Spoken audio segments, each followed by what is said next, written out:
Rocket ஏவுதளம் அமைப்பதற்கு முதலில் குரல் கொடுத்தவர் முத்தமிழ் தலைவர் கலைஞர் அவர்கள். மன்மோகன் சிங் பிரதமராக இருக்கின்ற போது அவர் முதல் குரல் கொடுத்தார். தொடர்ந்து தமிழகத்தின் முதலமைச்சராக இருக்கின்ற மரியாதைக்குரிய தளபதி அவர்களும் இந்த திட்டத்தை நடைமுறைப்படுத்த வேண்டும் என்று மத்திய அரசாங்கத்தை வலியுறுத்தி கொண்டிருந்தார்கள். அதுபோல பாராளுமன்றத்தில் தொடர்ந்து எங்களுடைய பாராளுமன்ற உறுப்பினர் கனிமொழி கருணாநிதி என்பவர்கள் பாராளுமன்றத்தில் முறையிடுவது மட்டும் இல்லாமல் அந்த துறையின் அமைச்சரை நாடி இந்த ராக்கெட் ஏவுதளம் இங்கு அமைக்கப்பட வேண்டும், இதனால் நாட்டுக்கு நல்ல ஒரு உயர்வை தரும் என்ற வகையிலே வலியுறுத்தி வந்தார்கள். அந்த வகையிலே ஒரு விளம்பரத்தை போடலாம், ஏற்கனவே செய்த அவங்களுடைய இது வெளியே தெரியாமல் போயிடக்கூடாது அப்படிங்கிறக்காக விளம்பரம் போட்டோம். விளம்பரக்காரன் சில தவறு பண்ணிட்டால் நாங்கள் கவனிக்கல. அதை மற்றபடி எந்த நோக்கமும் எங்களுக்கு இல்லை. நாங்கள் இந்தியாவுடைய எங்களுடைய நெஞ்சில் இருக்கிறது இந்தியாவுடைய பற்று. இந்தியாவை தவிர நாங்கள் யாரையும் இது பண்ணுறதில்ல. எந்த காரணத்தை கொண்டும் ஜாதி மோதல்கள் மத மோதல்களை உருவாக்காமல் இந்தியா ஒற்றுமையாக இருக்க வேண்டும் என்று நினைக்கின்றவர்கள். அந்த வகையில் தான் இருக்கணும் தவிர அது ஒரு சின்ன தவறான இது விளம்பரத்தில் நடந்து போச்சு, அவ்வளோதான். எந்த அரசு நிகழ்ச்சியாக இருந்தாலும் அந்த அரசு நிகழ்ச்சியிலே அந்த திட்டத்தை பற்றி சொல்வார்கள், அந்த பயனை பற்றி சொல்வார்கள், திட்டத்தை தொடங்குவேன் என்று சொன்னார்கள், திட்டம் ஏற்கனவே தொடங்கப்பட்டது என்று சொல்வார்கள். ஆனால் அந்த அரசு விழாவிலே இன்றைக்கு அரசியல் பிரச்சாரம் பண்ணுகின்ற வகையிலே ஒரு பாரதத்தினுடைய பிரதமர் அவர்கள் அதை பேசினார் என்று சொன்னால் அது நம்முடைய பாரத பிரதமரை பற்றி நம்ம சொல்றது ரொம்ப நமக்கே வெட்கமாக இருக்கின்றது என்று சொன்னால் அடிப்படையே புரியாமல் செய்துவிட்டார்களே என்ற வருத்தம் இருக்கிறது. ஆனால் பாராளுமன்ற உறுப்பினர் அவங்க புறக்கணிச்சாலும் சரி, எங்கள் அமைச்சர் புறக்கணிச்சாலும் சரி, ஆனால் மக்கள் மன்றத்தில் நாங்கள் முழுசாக இருக்கோம். இந்திய சூழ்நிலையில் இந்தியா கூட்டணி என்பது பாராளுமன்றத்தை கைப்பற்றுவது உறுதி. அந்த பாராளுமன்றத்தில் இந்தியா கூட்டணியுடைய பாராளுமன்ற உறுப்பினர்கள் தேர்வு செய்யப்பட்ட பின்பு அதற்கான யார் பிரதமர் என்பதை அவங்க தேர்ந்தெடுப்பாங்க. நம்ம பிரதமர் அங்கே உட்காருவாங்க. இந்தியாவினுடைய ராக்கெட் தளம், பாரத தேசத்தினுடைய பிரைடு, நம்மளுடைய நாட்டினுடைய பிரைடு. அதில் அதுவும் குலசேகரப்பட்டினத்தில் வந்திருக்கிறது. நம்மளுடைய பாரத தேசத்தினுடைய புகழை தான் நாம் சொல்லணும் வெளியே. அதை விட்டுட்டு சைனா கொடியை போடுறது இந்த தேச துரோகமாக தான் பார்க்க முடியும். ஏங்க ஒரு வெளிநாட்டினுடைய விளம்பரம் அவங்க வேணா மன்னிப்பு கேட்கணும் பொதுமக்கள்கிட்ட. வெளில தவறுதலாக கொடுத்துட்டோம், இதே தெரியாமல் கொடுத்துட்டோம் அப்படின்றது பொதுமக்கள்கிட்ட மன்னிப்பு கேட்க வேண்டும். அதை விட்டுட்டு அதை மூடி மறைக்கிறதுக்கு ஒரு தவறு செய்தால் அந்த தவறை திருத்தி கொள்ள வேண்டும். அல்லது திருத்திக்கணும்னா மக்கள்கிட்ட பொதுமக்கள்கிட்ட மன்னிப்பு கேட்க வேண்டும். அதுதான் மனிதன். அதை விட்டு நான் அது இல்லை இது இல்லை என்பது நாகரிகமானது இல்லை. இரண்டாவது, இந்த நம்மளுடைய பகுதியில் ராக்கெட் ஏவுதளம் என்பது நம்மளுடைய பாரதியம் என்று சொல்லக்கூடிய இந்தியன் ஒவ்வொருவருக்கும் கௌரவத்தை கொடுப்பது. அதில் நம்மளுடைய தேசிய கொடியை போடுவது தான் ஒரு இந்திய குடிமகனுடைய கடமையாகவும் இருக்கும். அவருடைய அடிப்படை கடமையாக இருக்கும். இப்படி தான் சொன்னாங்க பாஜக தமிழ்நாட்டில் கால் ஊன முடியாதுன்னு. கால் ஊனி கை ஊனி இன்றைக்கு மிகப்பெரிய ஒரு வீரனாக, ஒரு மிகப்பெரிய தளபதியாக, ஒரு அரசாலும் கூடிய தகுதியுள்ள ஒரு நபராக இன்றைக்கு பாரதிய ஜனதா கட்சி வளர்ந்திருக்கிறதை நாம் பார்த்து கொண்டிருக்கிறோம். தான் சொன்னாங்க 2021 எலெக்ஷனில் 4 சட்டமன்ற உறுப்பினர்கள் சட்டமன்றத்தில் இருக்கிறார்கள். அதே போல் இந்த தேர்தல் நான் ஏற்கனவே சொன்ன மாதிரி இந்த யாத்திரை இப்போ மக்கள் கொடுத்து கொண்ட ஆதரவு, நம்மளுடைய பாரதிய என்டிஏ கூட்டணி 40 இடங்கள்லையுமே ஜெயிப்பதில் மக்களுடைய பேராதரவு பார்த்துருப்பீங்க. இது நான் ஒன்றும் சொல்லலை. மக்கள் எந்த அளவுக்கு நம்மளுடைய பிரதமருக்கு திருப்பூர்லே ஆகட்டும், திருநெல்வேலி ஆகட்டும், தூத்துக்குடி ஆகட்டும், மதுரையில் எவ்வளவு வேகமாக அவர்கள் பாரதிய ஜனதா கட்சி பக்கத்தில் கொண்டு இருக்கிறார்கள் நான் பார்க்கிறேன். தமிழகத்தில் பிஜேபி அதிமுகவை, ஜெயலலிதாவை, எம்ஜிஆரை புகழ்ந்து அதிமுக வாக்கெல்லாம் பெறலாம்னு நினைக்கிறாங்க. ஸோ வாக்காளர் விழிப்போடு இருக்கணும் அப்படின்னு சொல்லி திருமாவளவன்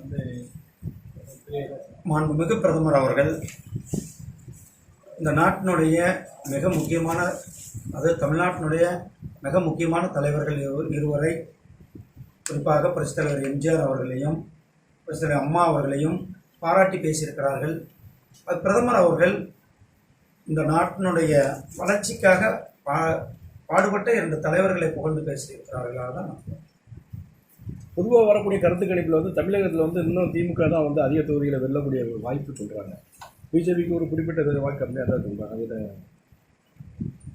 இன்றைக்கு கிட்டத்தட்ட பாரதிய ஜனதா கட்சியினுடைய வாக்கு சதவீதம் 30% மேல் இருக்கிறது. இன்னும் கிட்டத்தட்ட 60 நாட்கள் இருக்கிறது.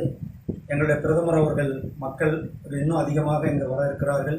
இந்த எண்மண் எண் மக்கள் யாத்திரை, எங்களுடைய மாநில தலைவர் அவர்களுடைய யாத்திரை மிகப்பெரிய தாக்கத்தை மக்களிடத்தில் ஏற்படுத்தி இருக்கிறது.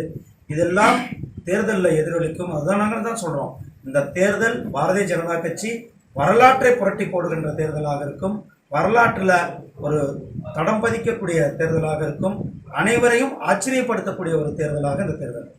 பாஜக வந்து கூட்டணி கட்சிகளை வந்து தங்களது வாக்கு வங்கிக்காக தாமரை சின்னத்திலே போட்டிடுறதுக்காக நிபந்தனை விதிக்காங்கன்னு ஒரு ஏன்னா அதெல்லாம் கூட்டணி கட்சி தலைவர்களும் கட்சி எல்லாரும் சேர்ந்து பேசி முடிவு பண்ணுறார்கள். இதில் பாஜக கூட்டணி இறுதி செய்யப்பட்டிருக்கா தமிழகத்தில்?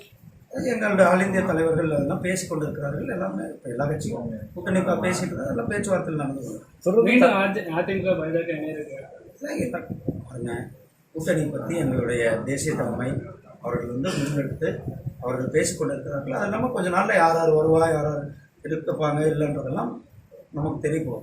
பாஜகவின் தமிழகத்தில் பாஜகவின் வெற்றி இலக்கம் வந்து பூஜ்ஜியத்தை தான் இருக்கு திமுக அமைச்சர்கள்லாம் சொல்லியிருக்காங்க. திமுக அமைச்சர்கள் ஏற்கனவே ஊழல் அமைச்சர்கள் 2 அமைச்சர்கள் பதவி நீக்கம் செய்யப்பட்டிருக்கிறார்கள். ஒரு அமைச்சர் ஜெயிலில் இருக்கிறார், இன்னொரு அமைச்சர் ஜெயிலுக்கு போகிறதுக்கு ரெடியாக இருக்கிறார், இன்னொரு அமைச்சர் விசாரணைக்கு போயிருக்கிறார். அதனால் இன்னொரு அமைச்சரும் கோர்ட்டில் இப்போ கிட்டத்தட்ட 11 அமைச்சர்கள் கோர்ட்டு வாசலில் தான் இருக்கிறார்கள். அதனால் அவர்கள் வந்து முதல்ல எங்களை சொல்கிறத விட்டுட்டு அவர்கள் தங்களை தக்க வைக்க முடியுமா என்ற அவர்கள் பார்த்துக்கொள்ள வேண்டும்.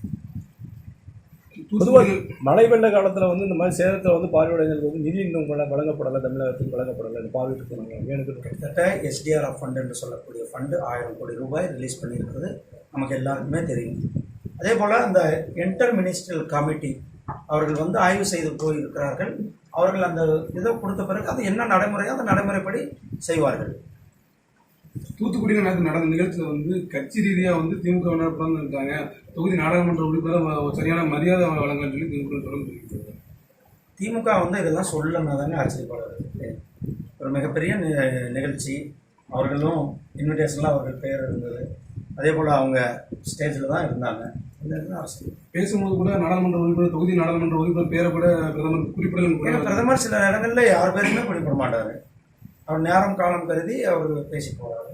இதில் வந்து நம்ம இது ஒரு சப்ஜெக்டாகவே கிடையாது. இதை பற்றி பேசுகிற அளவுக்கு ஒரு சப்ஜெக்டே கிடையாது. திமுக அமைச்சர் மீது ஊழலை தொடர்ந்து சொல்லுகிற பாஜக அதிமுக அமைச்சருடைய ஊழலை வந்து சொல்ல முடியாது. அதாவது திமுக ஆகட்டும் அல்லது வேறு எந்த கட்சியாக இருந்தாலும் சரி, பாரதிய ஜனதா கட்சி ஊழலுக்கு 0 டாலரன்ஸ். பாரதிய ஜனதா கட்சி ஊழலுக்கு அப்பாற்பட்ட கட்சி, ஊழல்களை சகித்து கொள்ள முடியாத கட்சி என்பதை உங்களுக்கு தெரிவிக்கிறேன். நன்றி அண்ணா.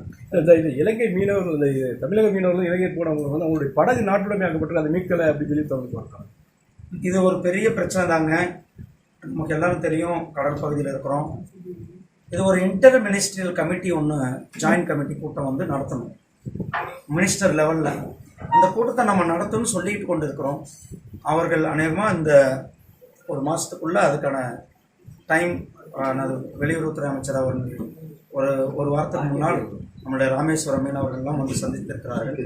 அன்றைக்கு நாம் மறுபடியும் சொல்லியிருக்கிறோம், அந்த இன்டர் மினிஸ்டர் கூட்டத்தை நடத்த சொல்லி இந்த கூட்டத்தின் மூலியமாக ஒரு தீர்வு காண்பதற்கான ஒரு நிலையை எட்டுவதற்கான வேலைகளை செய்து தமிழக மீனவர்கள் இந்த மீன்பிடிக்க போகும்போது இருக்கக்கூடிய தடைகளுக்கு இந்த கச்சத்தீவை மீட்பு அந்த மாதிரி நடவடிக்கை ஏதாவது இருக்கிறதுக்கு வாய்ப்பு நிரந்தரமாக இருக்குது.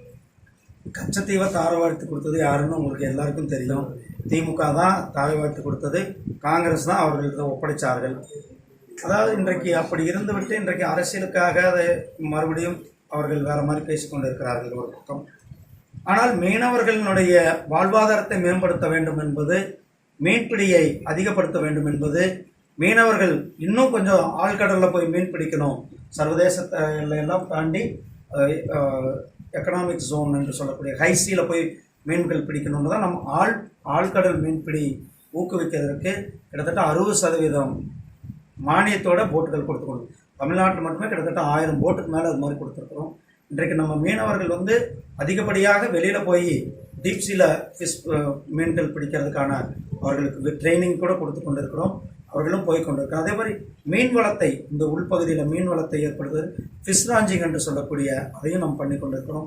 மாற்று தொழிலுக்காக இந்த கடல் பாசி அதுவரையும் நம்ம பண்ணி கொண்டிருக்கிறோம். இப்படி தொழில் துறையை, அதாவது மீன்வளத்துறையை, மீனவர்களை ஊக்கப்படுத்தும் திட்டங்களை நிறையா பண்ணுறோம். கிட்டத்தட்ட இந்த 10 ஆண்டுகளில் மட்டுமே மீன்வளத்துறையினுடைய மேம்பாட்டுக்காக கிட்டத்தட்ட 38,500 கோடி ரூபாய் நாம் நிதி ஒதுக்கிறோம். இதற்கு முன்னால் இந்த துறைக்கு 1947 2014 வரை வெறும் 4000 கோடி தான். 65 ஆண்டுகள் வெறும் 4000 கோடி தான் இந்த திட்டத்திற்கு மீனவர்களுக்காக நிதி ஒதுக்கப்பட்டது. ஆனால் இந்த 10 ஆண்டுகளில் மட்டுமே 38,500 கோடி ரூபாய் நிதி ஒதுக்கியிருக்கிறோம். அதே மாதிரி மீன்பிடி துறைமுகங்கள், அதாவது இந்த லேண்டிங் சென்டர் என்று சொல்லக்கூடிய பகுதிகள், மீன்பிடி மார்க்கெட்டுகள், இதையெல்லாம் டெவலப் பண்ணுவதற்கான திட்டங்களை நடைமுறைப்படுத்தி கொண்டு கிட்டத்தட்ட தமிழ்நாட்டுக்கு மட்டுமே இந்த 2 ஆண்டுகளில் மட்டுமே கிட்டத்தட்ட 1800 கோடி ரூபாய் நிதியானது கொடுக்கப்பட்டிருக்கிறது. அதனால் இந்த துறை இன்றைக்கு அதிகமான வேகமாக வளர்ந்து கொண்டிருக்கின்ற துறையாக இருக்கிறது. மீனவர்களை நாம் இன்னும் ஆழ்பிடியில் போய் மீன் பிடிக்கிறதுனால அவர்கள் நல்ல வருமானத்தை ஈட்ட முடியும். அதே மாதிரி எக்ஸ்போர்ட்லாம் இன்றைக்கி இந்தியா தான் அதிக அளவில் நாம் எக்ஸ்போர்ட் பண்ணி கொண்டு இருக்கிறோம். அவர்கள் இன்னும் அதிக அளவிலான எக்ஸ்போர்ட்டுகளை பண்ணுவதற்கான ஊக்குவிக்கிறதுக்கான திட்டங்களை நாம் செய்யணும். அமைச்சர் அனிதா ராதாகிருஷ்ணன் நேற்று இந்த பேப்பரில் விளம்பரம் கொடுத்துருக்காங்க. அது சீனா கொடி இருந்துச்சு.